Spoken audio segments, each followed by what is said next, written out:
रत्नागिरी शहरातील petrol pump आज सुरळीत सुरू असल्याचं चित्र या ठिकाणी पाहायला मिळतं आहे। मात्र पेट्रोल वितरणासाठी मात्र या ठिकाणी मर्यादा असल्याचं चित्र या ठिकाणी पाहायला मिळतं आहे।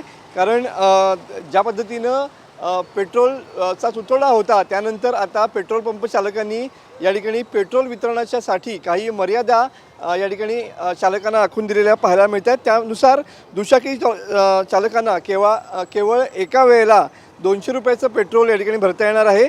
तर चारचाकी वाहनांसाठी एका वेळेला 1000 रुपयांचं पेट्रोल या ठिकाणी देण्यात येत आहे। तर गेल्या 2 दिवसांपासून पेट्रोल टंचाईमुळे पेट्रोल पंपावरती रांगा लागलेल्या होत्या। मात्र आज रत्नागिरी शहरातील अनेक पेट्रोल पंपावरती सध्या पेट्रोल उपलब्ध आहे। त्यामुळे पेट्रोल पंप सुरळीत सुरू असल्याचं चित्र पाहायला मिळतंय।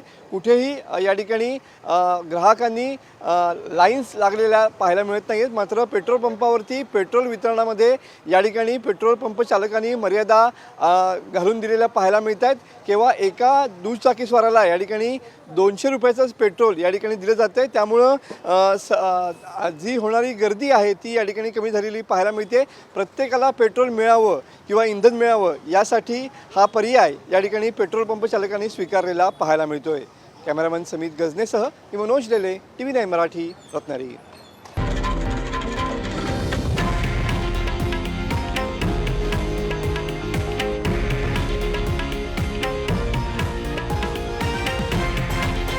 हे आहे देशातील नंबर 1 न्यूज नेटवर्क आणि आपण पाहत आहात TV9 मराठी, एकमेव।